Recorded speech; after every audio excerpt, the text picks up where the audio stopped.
Don't touch me. I'll beat your brains out. Shh. You believe in miracles? I mean, you can take a knee and try a 56-yard field goal. This is not Detroit, man. This is the Super Bowl. Let's get ready to rumble. I'm Sonny Liston. I'm Jack Dempsey. There's no one like me. I'm from Nairclaw. There's no one that can match me.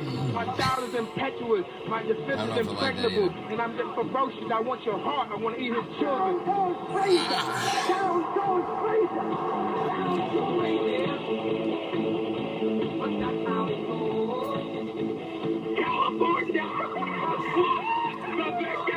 I'm on two. I think that the NFL knows what Randy Moss has done with marijuana, and I think the NFL knows what Randy Moss does with marijuana. Playoffs? Don't talk about playoffs. You kidding me? Playoffs? I just hope we can win a game. Good morning, and thank you for joining me. Top of the morning. Those of you already on Facebook and Instagram Live, the millions, obviously, listening around the world, live from Hollywood, California. This is Tough Love. I'm Alistair Conrath, pumping weights on Facebook Live, with you on Instagram Live. I'll be with you for the next about 13 and a half minutes. I feel like until the actual regular season begins for football, 15 minutes is enough. Like I mentioned last week, I feel fine. Last Sunday morning, after a crazy Saturday night, I wasn't feeling great. I feel really good this morning. So 13 and a half minutes. We'll jump right into it. Obviously want to touch on the Vikings, excuse me, and Jags yesterday. I'll check out the box score real quick. I was working, so I didn't necessarily see it. I did follow along online, tried to bring it up on the phone, but I didn't want to pay to see a preseason football game. So, with that said, a big change from last week, right? After last week, one drive, which I said again, it's one drive, and everybody is crowning Kirk Cousins as, a Pro Bowler and so forth. It was one drive. Yes, it looked good. They drove down. They got a touchdown. But I also said last week, this week is going to be a lot different against Jacksonville. The starters are going to have a little bit more run, which they did. They played about a quarter, a little over. And Jacksonville, their defense is much better than Denver's defense. And don't get me wrong, Denver's defense is really good. Von Miller didn't play last week. But Jacksonville, their defense is incredible. You look at their starting 11 on defense, there's two positions that I'm not necessarily familiar with. One is the weak side linebacker. I can't even think of his name. And then I think it's the strong safety that I'm not necessarily familiar with. And so, Allison, I love you. Aside from those two, they have 9 positions that are super, super strong on that defense. And don't get me wrong, the Vikings defense is epic themselves. They were 1-2 last year, obviously, in defenses. Vikings 1, Jags 2 in scoring defense. But if I had to pick one, and I hate to say it, but I would pick Jacksonville's defense. They've got 2 great corners. They've got a defensive line that is arguably as good, if not better, than the Vikings. And they've got 2 great linebackers, a great safety. The Vikings defensive line, don't get me wrong, Sheldon Richardson is a great addition. It will remain to be seen how he plays. Linval Joseph is awesome. Everson Griffin is good. Danielle Hunter got a sack yesterday. By the way, the Vikings had 6 sacks yesterday, 4 on the backup, obviously against reserves and so forth. But at linebacker, you've got 2 studs with Jacksonville. With Minnesota, you have 1. With Kendricks, I'm not a fan of Barr. You guys know that. Ben Gideon is serviceable at the corner position. I love Xavier Rhodes. You guys know how I hate Trey Waynes. He is a dumpster fire. Dante Moncrief blasted him yesterday for a couple catches and made him look stupid. Trey Waynes is terrible, and I will say it until he is not re-signed and he is gone. But that is a major weakness, and we all saw it last year in the NFC Championship against the Eagles. When targeted, Trey Waynes led up 10 catches for $180 and 2 touchdowns. That is a major weakness on the defense. And I hope if the Vikings, and I understand it won't happen because Trey Waynes has gained a little bit of Mike Zimmer's trust, and I don't feel confident that Mike Zimmer has the confidence in Hughes to start him at a corner as a rookie. And so therefore, you're going with Waynes. You've got Hughes, who's looking good, but you got Mackenzie Alexander, who unfortunately got hurt yesterday, but isn't setting the world afire. You got Terrence Newman, who's 40. And at safety, yes, Harrison Smith is arguably the best safety in the league. Sendejo is like Ben Gideon. He's serviceable. He's good. But when you compare defenses, Jacksonville, in my opinion, has the better defense. Offensively, the Vikings, in my opinion, have a better offense than Jacksonville. But, again, all you have to do, if you're Blake Bortles, is not mess it up. Just like Trent Dilfer did it against, or when he was with the 2000 Ravens. This Jacksonville team reminds me a lot of that 2000 Ravens team. A lot. You've got a defense that is stifling, and this year they are going to be even better than they were last year. And on offense, Blake Bortles equals Trent Dilfer. Jamal Lewis, who ran for over 2,000 yards that Super Bowl year, if you remember, it's a lot like Leonard Fournette. Leonard Fournette can catch a little better out of the backfield, but I see these teams so similarly built. And granted, Ray Lewis is Hall of Fame. You don't have that on the defense, but you just have playmakers everywhere and just studs. And you do on the Vikings. But let's be honest, Vikings fans. Let's be honest. We're not winning the Super Bowl. I don't know if we'll ever win the Super Bowl. I want us to win the Super Bowl, but we've had our chances, and we've blown it. None better than 98. We'll never have an opportunity possibly like that again. And the worst part is all my friends are going to listen to this, and I'm going to get text messages, and I'm going to get slammed. But I'm just tired of being just hopeful. I put money yesterday on Jacksonville. Or maybe, yeah, it was yesterday. I put money on Jacksonville. They're 2,000 to 1.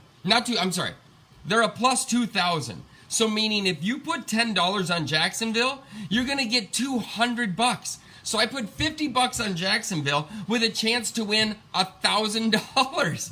That's a good return, and I truly believe they can come out of the AFC East and challenge whoever is in the NFC. And don't get me wrong, the NFC, that's the other part of this. It's an attrition. The Vikings, the Saints, the Rams, the Eagles, the Falcons, Packers. There's 6 teams that I just, mentioned like that really have a chance at a Super Bowl. In the AFC, it's really Pittsburgh, Jacksonville, and New England.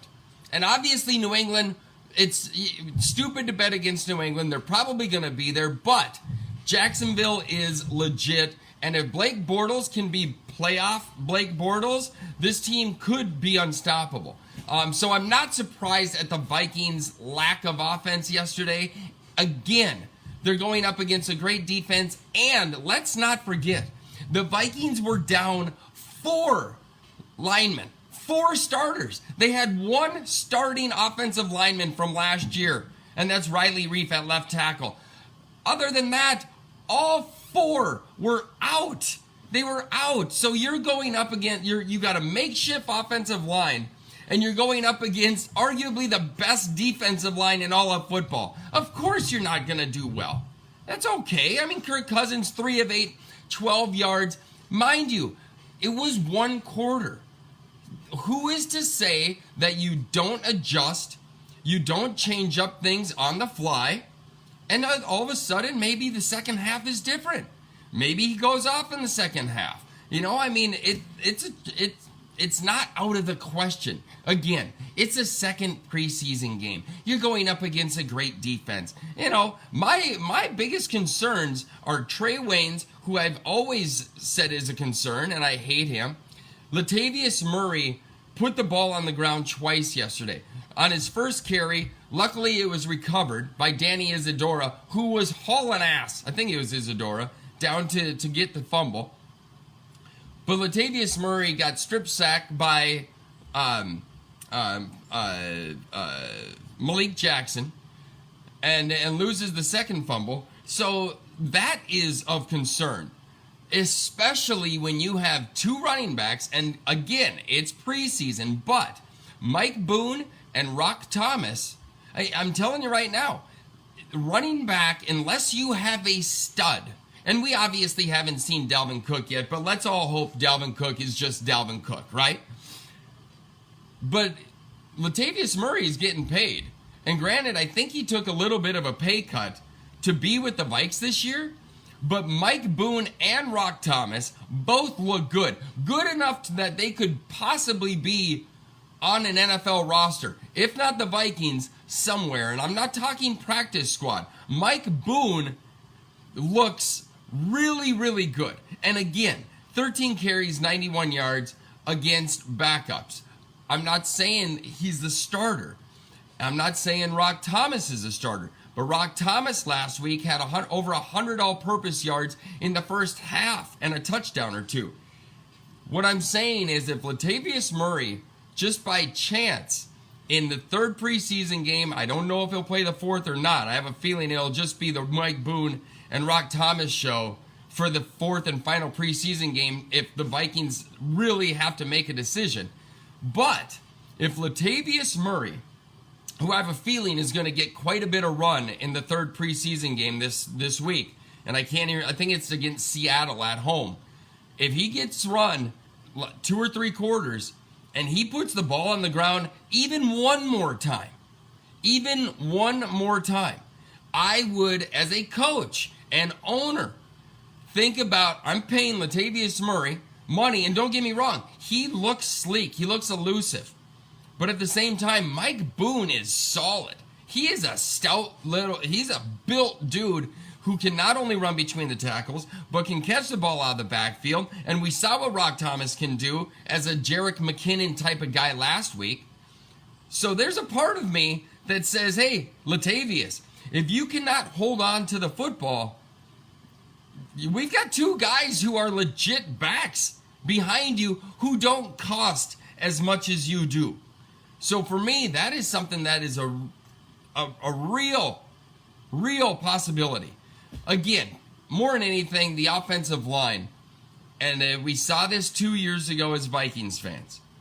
Start off 5-0, and then the next thing you know, it is a war of attrition. And for the next 11 games, you have 8 different starting lineups for your offensive line, and you end up going 8-8, I think is what it was, which by all accounts is impressive, having to go through that attrition on your offensive line. So that's unbelievable. 15 minutes gone just like that. And I didn't even get to anything else. That's amazing. I should have done a half hour. I don't care. I'm going to the beach. What are you doing? But either way, that is the biggest thing. Making sure the offensive line is intact. And that is massive. I know Elflein is going to be back. I know Remmers is going to be back. Rashad Hill is going to be back. So it's just, they'll get there. It's just, this is the time where you need to build continuity. And that is so important on the offensive line. The Falcons 2 years ago, when they went to the Super Bowl, played all 16 games with the same offensive line. People don't realize how important that actually is. So anyway, with that said, I guess I'm out of time. I'm out of time. Chad, you're late to the party. It's only a 15-minute show. It's all good. Like I say, starting the regular season, I'll probably put it back to a half hour just because I'll go deep diving into Vikings pregame and other stuff that's going on too. So anyway, she's going to say it here in 2 seconds. 1, 2, 3. 4. There. 10 seconds left. Love you guys. I'm Alistair. This is Tough Love. Catch all my new videos that I'm making, by the way, on Facebook and Instagram Live. It's kind of funny. You guys have an awesome Sunday fun day. Drive fast, take chances. I'm out.